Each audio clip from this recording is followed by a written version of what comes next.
The worlds of Dragon Ball Z and Power Rangers continue to collide as they must join forces to rescue Raditz? Hey guys, DB Right, and welcome to today's special What If. Now, for today, as mentioned, we are continuing with what if Mighty Morphin Power Rangers was in Dragon Ball Z? At least I'm pretty sure that's what I named the What If, and this of course is part 3 to that What If. The title will have the correct name of the What If anyway. But we finally got part 3 of the story, so let's get straight into it. Now, out of sheer exhaustion from the Power Rangers and the Dragon team having to battle it out with both Grade 8 Raditz and Goldar, Megazord and Giant Form Piccolo mounting a successful defense, Rita is now getting ready for her next plan, which specifically involves her former servant, Tommy, the Green Ranger, as she has Goldar retrieve the special green candle wax that, as we know from the history of the show, Tommy at some point touched it, linking his powers to that candle. And just like in the original show, Rita intends to light the candle and use it to steal Green Ranger's powers. And already, Tommy is beginning to feel effects of said candle, having trouble morphing and even being able to control the Dragon Sword, as them, along with their new allies, the Dragon team, have a bit of trouble with mounting defenses and battling with Rita's creatures all the time. Although with the Dragon team, they can still handle the issue easily enough, don't get me wrong. It's just, it is a bit more difficult without help from the Dragon Zord as well. And so, Zordon, with his infinite knowledge on how everything works and how he magically knows about the Green Candle incident, probably just simply very familiar with Rita's magic, informs Tommy that of the truth that he did touch the green candle wax at some point while he was under Rita's control, and that it is now working to sap him of his energy. And not only are the Power Rangers in the command center hearing this, the Dragon team are there as well. And, the Rangers, of course, are all, we've got to help Tommy get his powers back. He's one of us, after all. However, with the kind of mayhem that Rita is unleashing at a more faster rate than what she ever did in the original Power Rangers show, after all, this is a crossover and she's got more heroes to deal with, the Dragon team. So, it's actually the Dragon team who offer to mount the defense, as Piccolo was already there battling with them. Now remember, Piccolo hasn't really changed sides yet into this part of the story, just pretty much due to the fact that, the whole preparation from the Saiyans part isn't happening yet. So the rest of the Dragon team are instantly teleported from the Power Rangers Command Center and assisting Piccolo in the battle, who's still pretty much fighting off his creatures so he can conquer the Earth himself someday. However, Gohan is taking a liking to Mr. Piccolo, so there is still a chance Piccolo can change his ways, at least further development as the story continues, just not right away. And so with that, the Rangers are teleported to deal with Rita's last monster. And so this actually leaves Green Ranger the opportunity to solve his problem himself, rather than relying on his friends in the original story. So, this might actually end in accelerating the loss of his powers. It's simply the chance they've got to take. Very well, Tommy. However, I shall caution you. The dangers you face are going to be beyond your comprehension. Are you sure you want to do this? And Master Kame Senin, Master Roshi, projects his own flies. Unfortunately, Tommy must face this trial alone. Sorry about that, guys. Where was I? Oh, yes. Tommy must face this trial alone. It's the only way he will truly own his power. As far as my trading with your rangers is concerned, most have achieved permanent alliance and self-peace and power with their inner power. Tommy has yet to do the same. This is his perfect chance. And so, it's Morphin time for Tommy as he morphs in his Dream Ranger form and enters the Dark Dimension alone, where Raditz and Golda are both waiting for him, or should I say the mind-controlled Raditz and Golda are waiting for him, as they are ready to try and stop Green Ranger. Now, Green Ranger, who has gotten pretty good at the whole warrior side of using ki, and in addition to his Green Ranger power, is proving to keep him in the fight against both Goldar and Raditz. And,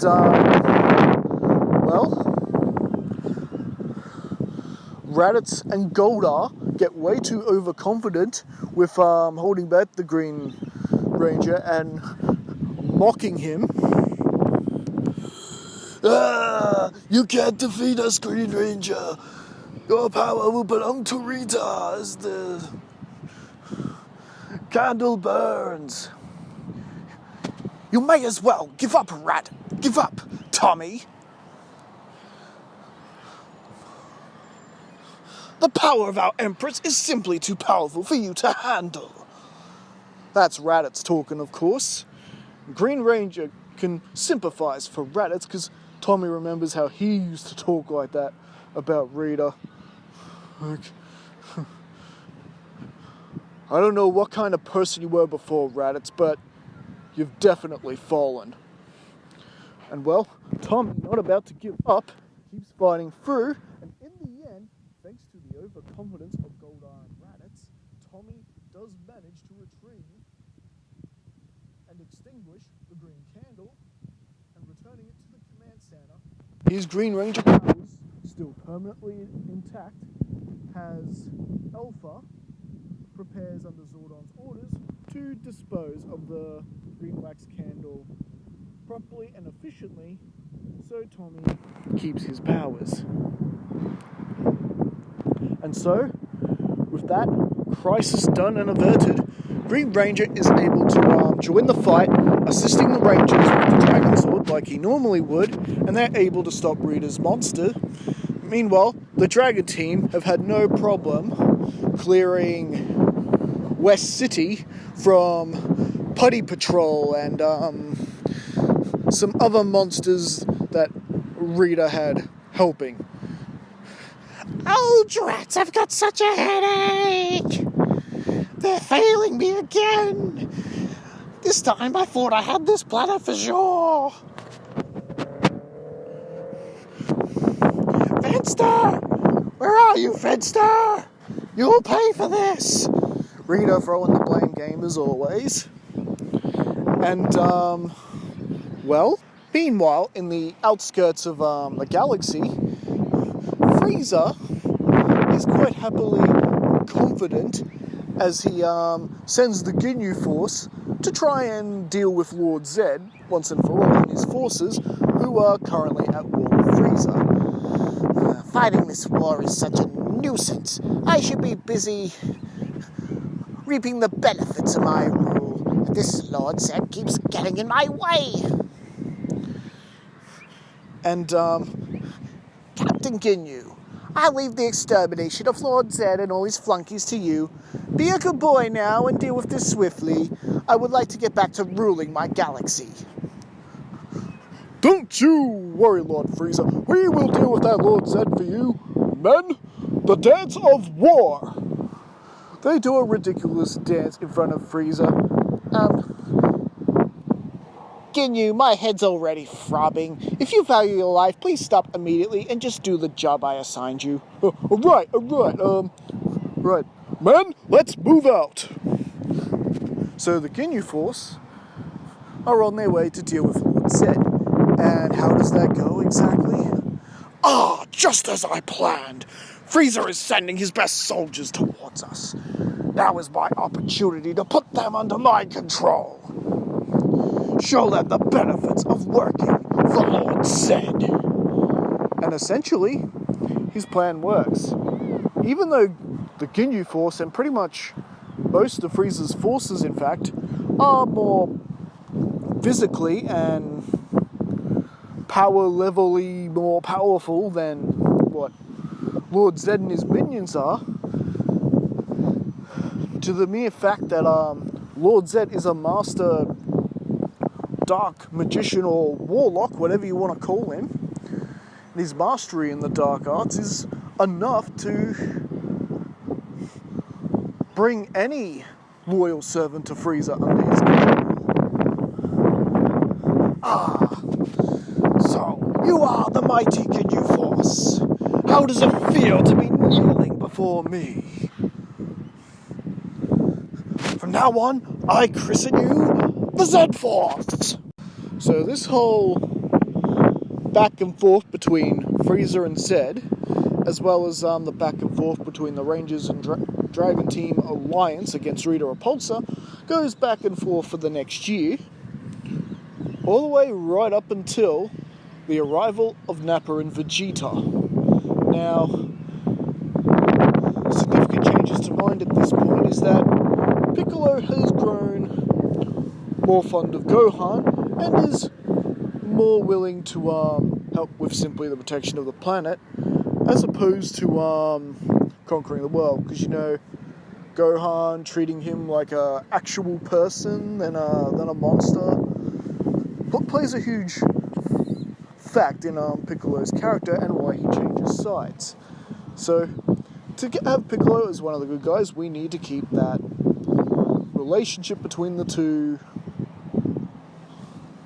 the way it is in the original. And, while the Rangers and Dragon Team are in the midst of battling out a full invasion of Rita Repulsa and her forces, is more willing to bet everything on this game. And, well, as they're in the midst of it, and it actually seems that this time Rita Repulsa has them overwhelmed.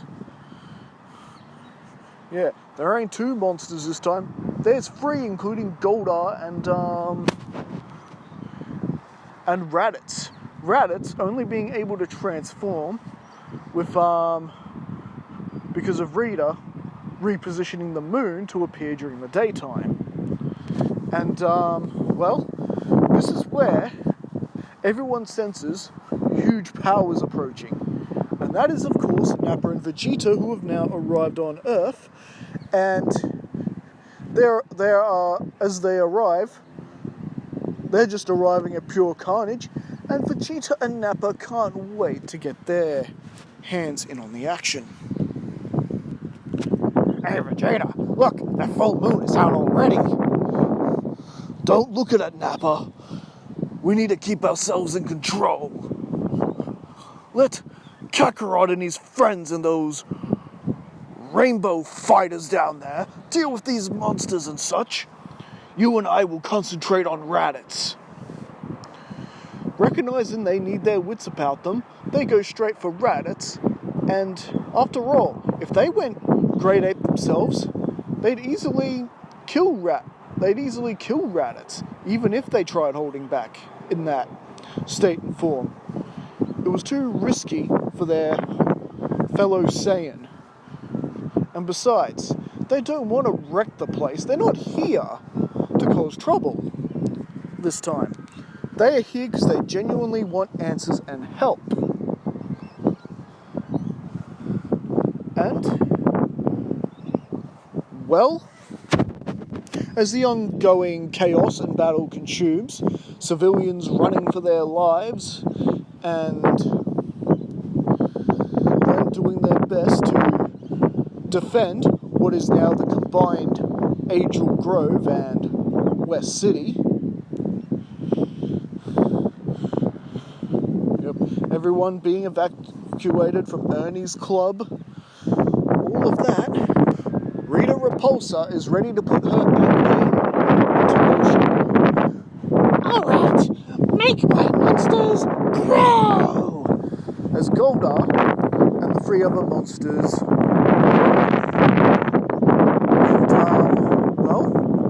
as for Raditz, he is doing battle with his two Saiyan comrades. The Rangers, of course, having to resort to summon Megazord in order to battle with the other three monsters in Goldar, which means once again Piccolo is going to have to go into his own giant form in order to assist. After all, 4 monsters, that's too much for a Megazord and Dragon Zord or any kind of Zord to handle. It's insane. The odds are really against our heroes here.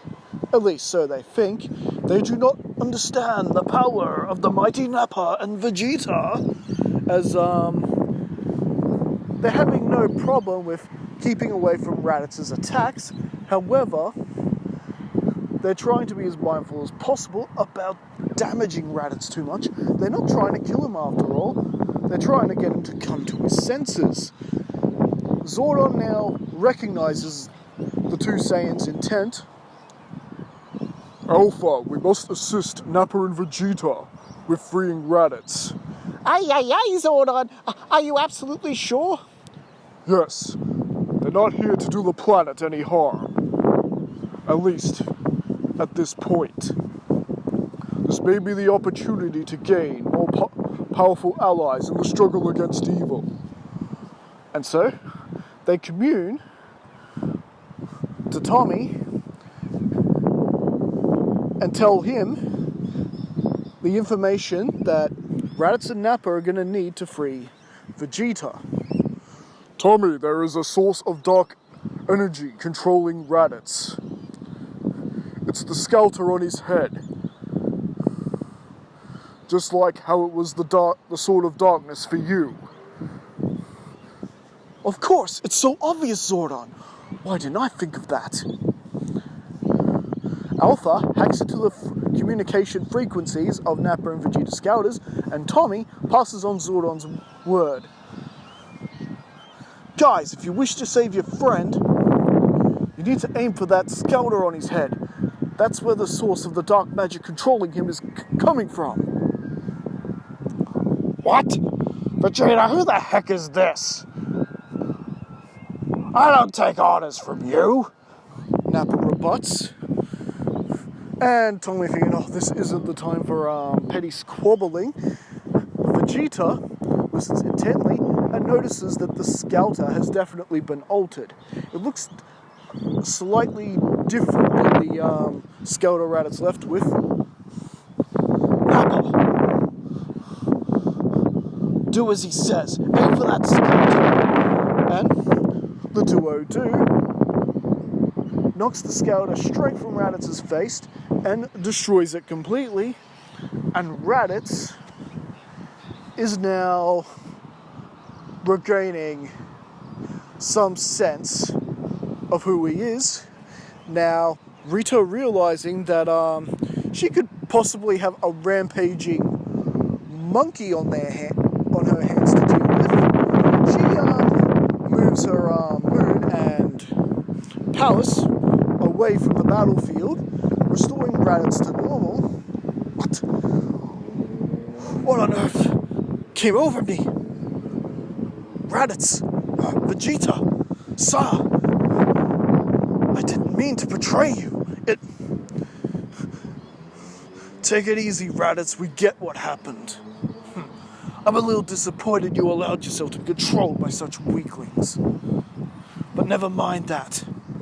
Now's your chance to exact your revenge, as he points to the battlefield where Raditz sees the Dragon Team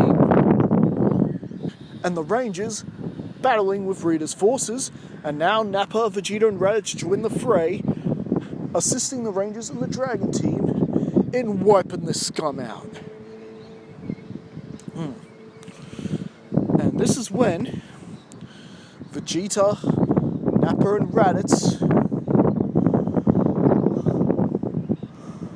are now one-on-one with Kakarot, the Dragon Team, and the Rangers. And this is where Vegeta will demand his answers. And this is where we're going to leave things for now. So what do you guys think? Did you enjoy this part of the story? A lot of thought went with it. In fact, had a little help with it, because I had no idea how I was going to continue the story. So, as always, please do like and subscribe if you're enjoying the content so far. And I'll be back with you guys next time. Leave your thoughts in the comments, and yeah, we'll go from there. Catch you later.